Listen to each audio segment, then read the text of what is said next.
Nah, gimana nih jika terjadi misinformasi dari figur publik, bagaimana kita sebagai masyarakat awam menyikapinya? Dan tindakan apa yang sebaiknya kita lakukan? Sebelum aku menerima informasi ya dari siapapun, aku pasti akan menfilternya terlebih dahulu gitu. Yang pertama adalah aku lihat siapa sih yang nge-share berita ini nih.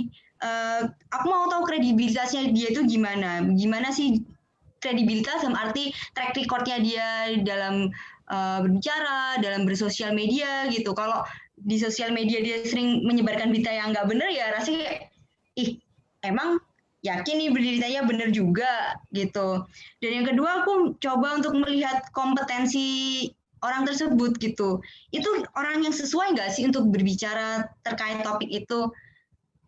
Apakah itu memang berita yang benar atau hanya jangan-jangan opini dia secara pribadi bukan secara instansi gitu? Di satu sisi memang era digital ini memudahkan orang untuk berbicara apa saja, sehingga keuntungan yang lain di sisi lain itu menguntungkan kita bisa memverifikasi dengan mencari informasi yang serupa. Apakah iya yang disampaikan oleh orang tersebut itu seperti itu? Apakah benar atau enggak? Nah, itu yang bisa kita lakukan setidaknya dengan cara yang mudah, bisa memverifikasi dengan cara mencari isu yang sama di media lain, gitu ya, apakah benar atau enggak. Yang ketiga sama dengan Mbak Alma tadi, bahwa memang apa yang mereka sampaikan ya tidak selalu benar gitu ya. Kita lihat kredibilitasnya mereka gitu ya. Kalau dia kadang-kadang kan seorang public figure itu sering melakukan atau sering menginformasikan sesuatu yang wah, yang bombastis. Oh, orang ini paling juga ngomongnya kayak gitu ya. Kita dengan perilakunya dia kita bisa mengetahui seperti apa kredibilitasnya. Semua benar, saya juga setuju itu. Apalagi sekarang ini teman-teman influencer ya atau public figure itu mereka kan emang terkenal karena ada salah satu sudut pandang yang mencolok kan. Contohnya kemarin kayak dia kosmetik tapi ngomong tentang COVID gitu, padahal nggak ada riset. Jadi teman-teman sekarang yang pertama benar untuk lihat dulu sebenarnya background of the public figure itu seperti apa. Dia berkecimpung di mana, kalau dia adalah seorang beauty vlogger atau enggak apa, coba dilihat lagi track record mereka. Track record mereka selama beberapa tahun ini, terakhir ini, mereka tuh ngomongin apa. Jadi nanti ketika kita bisa lihat nih, kok beberapa hari ini tuh dia tuh ngomongnya tentang modeling dengan apa, terus tiba-tiba dia ngomongin sesuatu hal yang istilahnya agak berat, harus daki-daki pikirannya, itu sejujurnya perlu diragukan lagi teman-teman. Yang kedua adalah kita juga lagi-lagi lihat di mana mereka mengkritisi sebuah masalah. Let's say oke, dia nggak pernah ngomongin tentang suatu kesehatan, dia selalu ngomongin tentang kecantikan, modeling, fashion and design, tapi ketika dia punya setting cara pikir yang kritis, itu juga nggak masalah gitu. Kemungkinan juga public figure itu benar. Tapi lagi-lagi benar tadi kata Mas Bahrudin bahwa sekarang itu era di mana berita banyak, orang-orang bisa speak up, dan orang-orang tuh pengennya tuh didengar, nggak mau mendengar gitu kan. Itu yang susah gitu. Jadi yang harus teman-teman sadari lagi, kita harus menyadari lagi bahwa sekarang itu kita seperti ada di posisi di mana the death of expertise. Jadi kayak banyak ahli, pakar-pakar yang mereka tuh nggak bisa speak up, tapi orang-orang yang influencer dan merasa ngerti dari yang cuma dasar doang, mereka bisa speak up.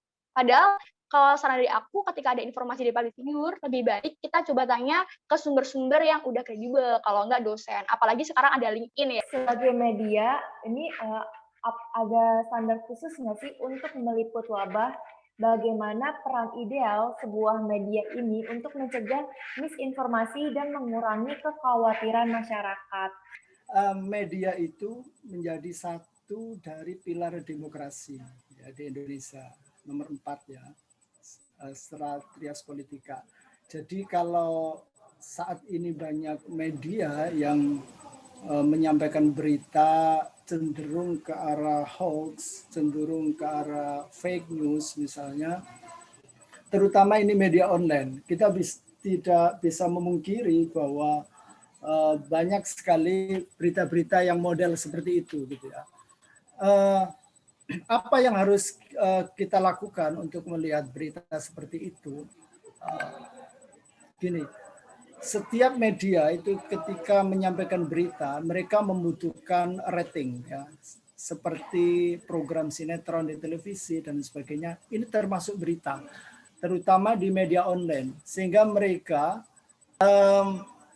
apa yang harus dilakukan, apa yang harus kita lakukan ya? Pertama adalah kita harus menyadari bahwa setiap berita online di media-media kita itu didasari kepada kebutuhan ekonomi.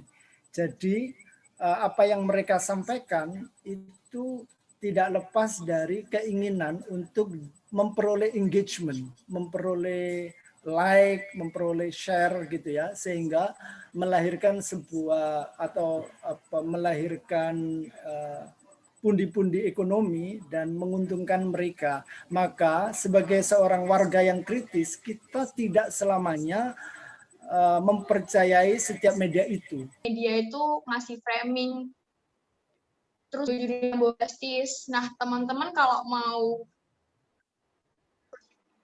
cross-check berita yang mana nanti berita itu tuh sering banget muncul di grup lain, kalau nggak Instagram, Facebook ya, especially. Teman-teman bisa cek www.mavindo.turnbackhoax.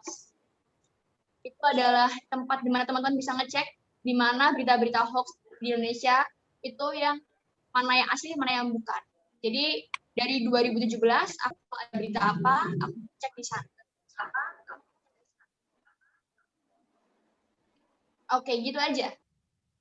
Ada beberapa cara untuk spesifikasi sebelum, kalau kita bosan ya, kita kayak males harus cek Turnback Hoax, harus buka website. Teman bisa banget lihat deh kalau ada berita, teman-teman pertama cek judulnya, apakah judulnya itu bombastis atau enggak.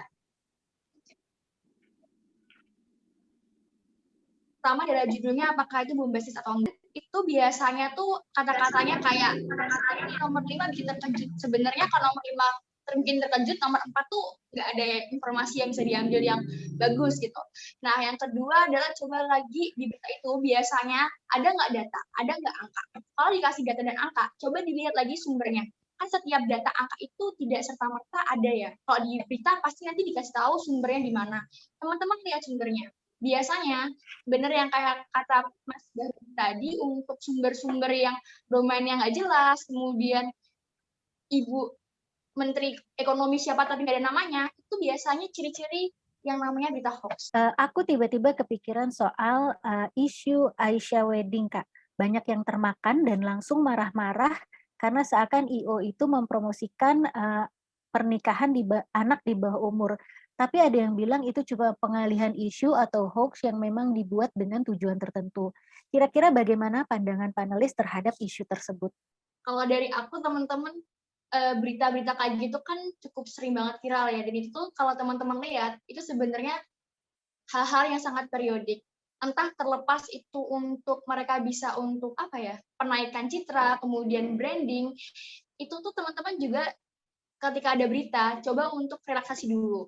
Ini tuh kalau dalam kasus-kasus yang minor di Twitter gitu kan sering banget ada trending-trending itu juga sama dengan kasus ini. Yang pertama, teman-teman ketika ada berita itu coba tenang, karena aku udah pastiin itu pasti emosi teman-teman tuh juga ikut. Entah teman-teman yang sebel, entah teman-teman apa, akhirnya teman-teman tuh nggak bisa berpikir kritis. Jadi istilahnya adalah ketika di saraf otak ini, itu ada yang namanya amigdala. Dia ada karena ada ya, kayak teman-teman marah, emosi. Kemudian ada yang namanya prefrontal cortex, di mana itu tuh adalah sebuah saraf dari otak yang akan menindaklanjuti amigdala tadi. Jadi ketika teman-teman marah, itu nanti prefrontal cortex akan langsung buat tindakan. Kayak kalian langsung bikin di tweet atau enggak, ih ini apaan sih gitu. Kalau enggak, tadi kan adanya justifikasi, kemudian no cross check dulu, cuman gara-gara satu sumber dan dari pihak wedding IO, apa sih tadi WO ya? WO-nya nggak klarifikasi, terus teman-teman langsung kayak tadi aku bilang, teman-teman tuh kebiasaan untuk ngambil berita yang ada, teman-teman nggak mau cross check dulu. Itu adalah hal yang cukup riskan. Jadi ketika ada berita, coba keep calm dulu, pasti nanti dalam 2 hari, 3 hari, itu nanti pasti ada klarifikasi. Karena itu kan akan berkelanjutan dengan branding. Saya mencoba melihat dari 2 sisi persoalan Aisyah Wedding ini ya. Yang pertama dari sisi pembuat konten, yang kedua adalah khalayak kita ya sebagai konsumen. Kalau dari sisi dari sisi media membuat konten, menurut saya ini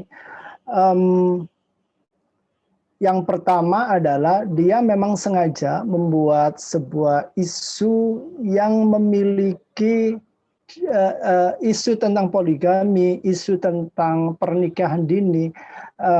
Di kita itu punya segmentasi khusus gitu ya, punya segmentasi tertentu yang setuju, yang mendukung gitu ya, sehingga pembuat konten ini yakin bahwa apa yang ia sampaikan itu memperoleh dukungan dari sebagian publik di masyarakat gitu ya.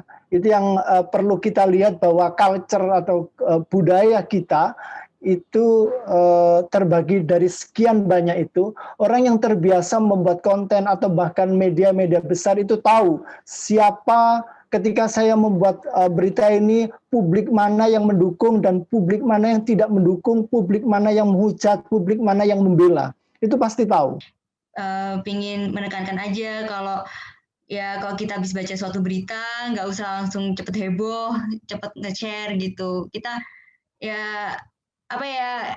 let's just focus our energy untuk sesuatu yang lebih bermanfaat untuk kita gitu loh. Karena kan dealing dengan berita-berita yang terlalu unik itu juga akan menghabiskan energi kita. Apakah UU ITE ini dapat digunakan dalam hal literasi media?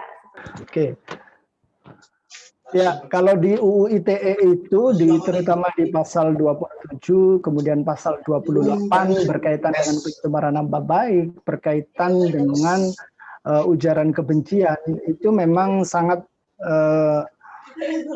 harus dipahami oleh masyarakat supaya kita tidak terkena atau terjebak dalam UU ITE. Meskipun saya sangat menyadari bahwa UU ITE ini menimbulkan banyak penafsiran, karena saya termasuk orang yang mendukung jika ada prinsip atau patokan dari pemerintah ketika kita membuat konten itu, mana yang dianggap melanggar dan tidak, itu ada satu pedoman sehingga kita tahu. Selama ini kita kadang ketakutan untuk membuat sebuah kritik misalnya ya, jangan-jangan ini kena UU ITE gitu ya, jangan-jangan ini gitu ya. Seringkali yang terjadi itu karena memang banyak yang kita lihat itu beberapa dari yang dilakukan oleh aparat kita itu ketika disampaikan di media seolah-olah membuat kita yang kritis itu akan menjadi sebuah ketakutan gitu misalnya ya. Emang menurut aku sih undang-undang ITE sudah eksistensinya memang bagus ya, maksudnya untuk memberitahu bahwa kamu nggak boleh lah menyebarkan sesuatu yang hoax gitu, terus berdana kebencian gitu. Hanya saja memang sayangnya masih ada beberapa pasal karet gitu, dan hopefully dalam waktu dekat ini pasalnya bisa dikoreksi agar lebih bisa memberikan kejelasan gitu ya. Tapi memang sih kalau kita ngikutin undang-undang ini memang ya debate-nya banyak lah ya. So hopefully pemerintah bisa wise enough untuk menentukan pasal yang sesuai begitu, yang tentunya tidak semena-mena. Itu sih tanggapan aku tentang UU ITE.